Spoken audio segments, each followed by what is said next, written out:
கொஞ்ச நாளைக்கு முன்னாடி நம்ம மாரினா வந்து முஸ்லீம்களுக்கு எதிராக பயங்கரமான ஒரு போர் ஒன்று தொடுத்துட்டு இருந்தார்.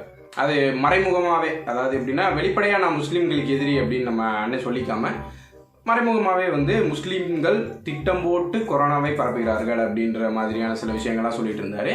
இப்போ யுஏஇ அரபு எமிரேட்ஸ் வந்துட்டு இந்தியாவில் இந்த ஆர்எஸ்எஸ் சிறுபான்மையினருக்கு எதிராக செயல்படுகிறார்கள் அப்படின்னு சொல்லி ஒரு டாக் எடுக்கவும் நம்ம மாரினா உடனே ஆஃப் ஆயிட்டாரு.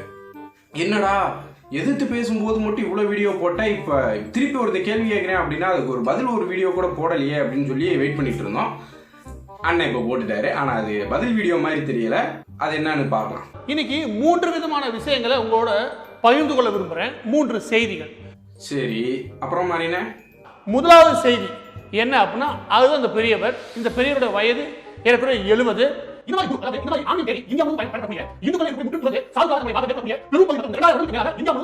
ஒரு பெரும் கூட்டமே சேர்ந்து இந்த சாதுவை சுத்தி நின்று அடிச்சு கொண்டிருக்காங்க.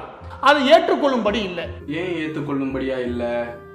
ஏன்னா அதுல உனக்கு கண்டென்ட் வேணும். ஒரு இன்சிடென்ட் தெரியாம நடந்தது, எப்படி அந்த விஷயத்தை சும்மா விட முடியும்?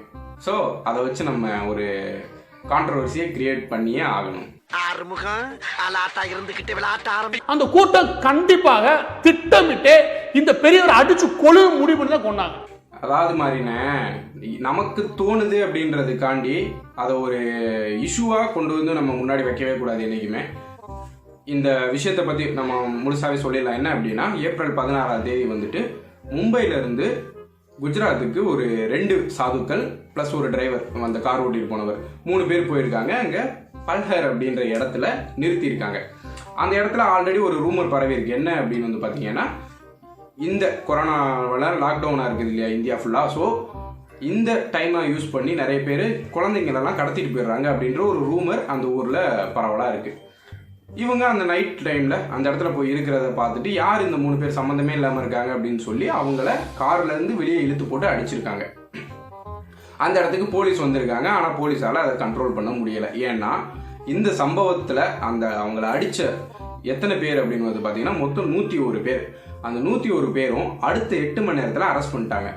அரெஸ்ட் பண்ணிட்டு அந்த மகாராஷ்டிராவோட மினிஸ்டர் அனில் தேஷ்முக் என்ன சொல்றாரு அப்படின்னா, இந்த 101 பேர்ல ஒருத்தர் கூட முஸ்லீம் கிடையாது அப்படின்னு மென்ஷன் பண்ணி சொல்றாரு. அதுக்கு என்ன காரணம் அப்படின்னா, ஆல்ரெடி சொன்ன மாதிரி இப்போ அரபு எமிரேட்ஸ்க்கும் நம்ம ஆர்எஸ்எஸ் அப்புறம் இந்தியாவிலேயே நிறைய பேர் வந்து ஏன் முஸ்லீம்களை டார்கெட் பண்றீங்க அப்படின்னு திருப்பி கேள்வி கேட்க ஆரம்பிச்சதுனால இந்த சம்பவத்துக்கும் முஸ்லீமுக்கும் சம்மந்தம் இல்லை அப்படின்னு சொல்லி அவர் சொல்லி முடிச்சிடுறாரு. நம்ம மாரிதாசனே இதை பார்க்குறாரு. என்னடா முஸ்லீமை வச்சு ஏதாவது ஒரு விஷயத்தை கிளப்பி விடலாம் அப்படின்னு பார்த்தா முடியாமல் போச்சே, இவனே தெளிவாக சொல்லிட்டானே முஸ்லீம் இல்லை அப்படின்னு சொல்லி. அப்போ என்ன பண்ணலாம், சரி ஓகே கிறிஸ்டினை வச்சு பரப்பி விடுவோம், இதெல்லாம் கிறிஸ்டின் தான் பண்ணான் அப்படின்னு சொல்லி பரப்பி விடலாமே அப்படின்னு சொல்லி நம்ம அண்ணன் நினச்சிருக்காரு. ஆனால் அன்ஃபார்ச்சுனேட்லி அது ஒரு இந்துக்கள் வாழக்கூடிய ஒரு பகுதி. என்ன மாதிரிண்ணே, எங்கிட்ட போனாலும் முட்டுக்கட்ட போடுறாங்களே. சரி, இதெல்லாம் நம்ம மாரி என்ன ஏன் சொல்லலை? அதாவது ஒருத்தரை அடிக்கிறாங்க, மிதிக்கிறாங்க, காலை உடைச்சு கையை உடைச்சு மண்டையை உடைச்சு அப்படின்னு சொல்லி நம்ம என்ன சொல்றாரு, அதுக்கப்புறம் நடந்த நிகழ்வுகள், இந்த சம்பவம் நடந்த இடத்துல இருந்த போலீஸை சஸ்பெண்ட் பண்ணியிருக்காங்க. எதுக்காகனா இந்த சம்பவத்தை நீங்க முன்னாடியே தடுத்துருக்கணும் அப்படின்னு சொல்லி. அதை நம்ம மாரி என்ன பேசலை. இந்த 101 பேரை அரெஸ்ட் பண்ணியிருக்காங்க, அதை நம்ம மாரி என்ன பேசலை. இதுக்கும் முஸ்லீம்களுக்கும் சம்மந்தம் இல்லை, இது ஒரு மதம் சார்பான விஷயமே கிடையாது அப்படின்னு சொல்லி அந்த மினிஸ்டர் பேசியிருக்காரு. அதை நம்ம மாரி என்ன பேசலை. இது முழுக்க ஒரு மிஸ் அண்டர்ஸ்டாண்டிங்னால நடந்தது அப்படிங்கிறதையும் அந்த மினிஸ்டர், அங்க மகாராஷ்டிராவோட மினிஸ்டர் சொல்லியிருக்காரு. அதை நம்ம மாரி என்ன சொல்லலை. ஏன்னா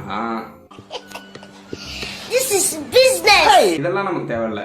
நமக்கு என்ன தேவை, ஏதாவது உணர்வுகளை தூண்டுற மாதிரி ஏதாவது வார்த்தை இருக்கா? அடிச்சு காலை உடைச்சு கையை உடைச்சு அதுக்கப்புறம் மண்டையை செதறடிச்சு கொண்டிருக்கு. எடுத்து போடு. சரி, ஏதாவது சென்டிமெண்ட், அதுல தான் சென்டிமெண்ட். இறுதியாக சாகிறதுக்கு முன்னாடி அந்த நபர் சிரிச்சுட்டு செத்தார். அதை எடுத்து போடு. அப்புறம் இந்து மத உணர்ச்சி ஏதாவது தூண்டுற மாதிரி ஏதாவது சில விஷயங்கள் இருக்கா? இந்த மாதிரி நிலைமை வந்துச்சுன்னா எந்த சத்குரு துணிச்சு கிளம்புவாங்க? இங்க ஆன்மீகத்திலே ஒரு பெரிய அடி விழுந்துருக்கு இருக்கா? அதை எடுத்து போட்டு. ஸோ அது உண்மை, அந்த கருமாதி என்ன வேணா இருந்துட்டு போட்டோம். நமக்கு என்ன தேவை, எதெல்லாம் எடுத்து டைவெர்ட் பண்ணா இவங்களை ஏமாற்ற முடியும் அதை மட்டும் நம்ம எடுத்து போடுவோம். கான்ட்ரவர்சியான ஒரு நியூஸ் கிடைச்சிருச்சு. கிறிஸ்தவ மிஷனரிகளுடைய தாக்கம் அதிகமா இருக்கு. அதை தாண்டி அங்கே கம்யூனிஸ்ட் இல்லையா, அவங்களுடைய பெல்ட்டாவும் இருக்குன்னு சமீபத்திய செய்திகள் வர ஆரம்பிக்கும். அப்போ கம்யூனிஸ்டா தான் வந்து கொலைகாரன், இந்த இந்து மதத்திற்கு எதிரானவன் அப்படிங்கிறத தான் நம்ம மாரியண்ணன் சொல்ல வராரு. இது ஏன் சொல்ல வராரு அப்படின்னா, நம்ம மாரியண்ணன் இப்போ போட்டிருக்காரு இல்லையா இந்த வீடியோக்கு முன்னாடி ஒரு வீடியோ போய் பார்த்தீங்கன்னா கம்யூனிசத்தை பற்றி நான் விளக்குறேன் அப்படின்னு சொல்லி ஒரு வீடியோ போட்டிருப்பாரு. அது ஒரு சீரியஸாக அண்ணன் போட போகிறாரு. ஸோ அதுக்கான ஒரு சின்ன ட்ரெய்லர், அதாவது கம்யூனிஸ்ட்காரங்க இப்படி தான் அப்படிங்கிறத காட்டுறதுக்காண்டி நம்ம அண்ணன் ஒரு சின்ன ட்ரெய்லர் அடிச்சு விட்டுருக்காரு. அதுதான் இது. ஆனா பாருங்க, ஒரு இந்து குரு இருக்கார் இல்லையா, ஒரு இந்து சாது இருக்கார் இல்லையா, அப்படி ஒரு அப்புறான இந்து சாது அடிச்சு கூட்டமா சேர்ந்து கொன்னா கூட இது வரைக்கும் எந்த கண்டன அறிக்கையும் கிடையாது. தமிழ் டைரக்டர்ஸ் என்னையா ஸ்கிரிப்ட் எழுதுறீங்க பாருங்க, நம்ம மாரியண்ணனை பார்த்து கத்துக்கங்க. அப்ப மாரிதாஸ் மத உணர்வுகளை தூண்ட பாக்குறாரா? அப்படின்னா நம்ம இங்க இருந்து அப்படியே அடுத்த விஷயத்துக்கு போவோம். அப்படியே நிப்பாட்டிடுவோம். ஏன்னா அண்ணன் பேசுறத பொய்ன்னு கண்டுபிடிச்சிருவாங்க இதுக்கு மேல பேசினா. ஸோ இதோட நிப்பாட்டிட்டு அடுத்ததுக்கு போயிடலாம் வாங்க. ஜோதிகா அவர்கள் ஒரு முக்கியமான அற்புதமான கண்டுபிடிப்புன்னு சொல்லியிருக்காங்க.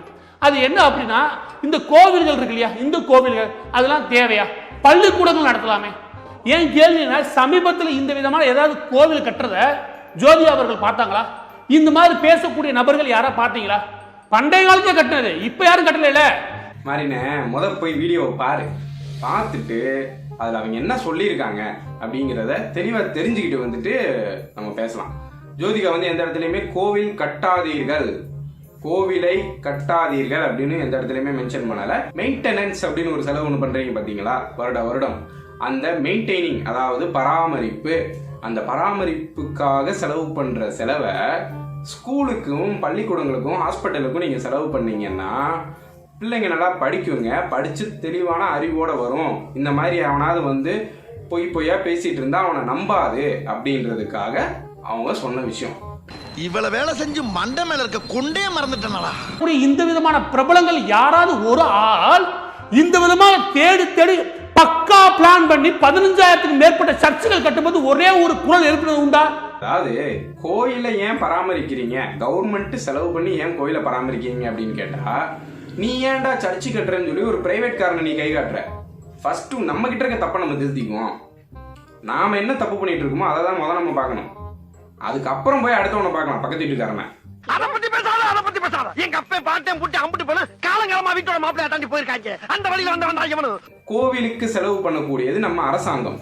அரசு பள்ளிங்களை தான் மெயின்டைன் பண்ணுங்க அப்படின்னு சொன்னாங்களே தவிர, நான் ஒரு பிரைவேட் ஸ்கூல் கட்டி விடுறேன் அதுக்கு நீ ஃபண்ட் பண்ணு, கோயிலுக்கு காசு கொடுக்காதன்னு ஜோதிகா சொல்லலை. அப்போ கவர்மெண்டால நடத்தப்படுற ஒரு கோயிலுக்கு செலவு பண்றதுக்கு பதிலாக கவர்மெண்டே நடத்துற ஒரு ஸ்கூலுக்கு செலவு பண்ணலாமே, ஹாஸ்பிட்டலுக்கு செலவு பண்ணலாமே, கவர்மெண்ட் ஹாஸ்பிட்டல். ஆனா நீ என்ன பண்ற, ஏதோ ஒரு பிரைவேட் காரன் கட்டுற சர்ச்சை கொண்டு அவெல்லாம் கட்டுறான், நான் கட்டக்கூடாதா அப்படின்னு கேட்கிறேன். எல்லாருமே திருட்டு பையன் தான் மாறினேன். சர்ச்சு கட்டுறவனும் திருட்டு பையன் தான், கோவில் கட்டுறவனும் திருட்டு பையன் தான். அதுக்காக அவன் தப்பு பண்றான் நான் தப்பு பண்றேன் அப்படின்னு சொல்லக்கூடாது இல்லையா? லைக் நீங்களா இந்த மாட்டு முத்திரலாம் சொல்றீங்கல்ல, நான் குடிக்கிறேன் நீ ஏன் குடிக்க மாட்டேற அப்படின்னு சொல்லி. எனக்கு தேவையில்ல, நான் குடிக்கல. அதே மாதிரி நீ தப்பு பண்ணாம இரு, அடுத்தவனை கை காட்டிட்டு தப்பு பண்ணாத. அப்ப இங்கேயும் யார் குத்து வாங்குறா? இந்துக்கள் தான். இங்கேயும் யார் ஏமாற்றப்படுறா?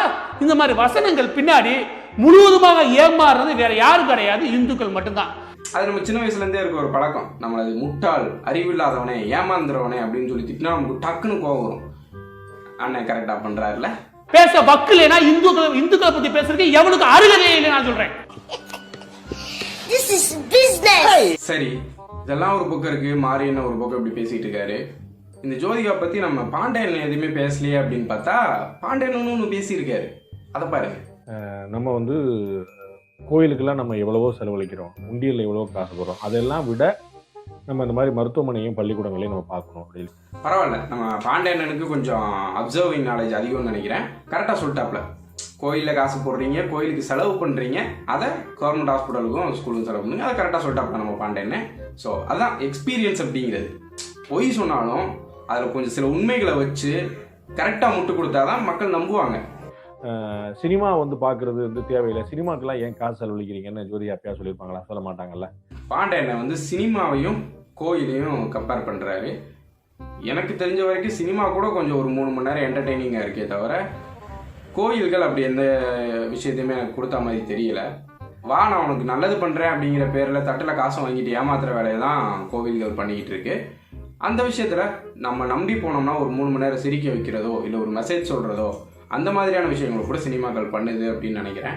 ஸோ கடவுள்கள் கூட கம்பேர் பண்ணால் படங்கள் நல்ல விஷயமாக தான் தோணுது.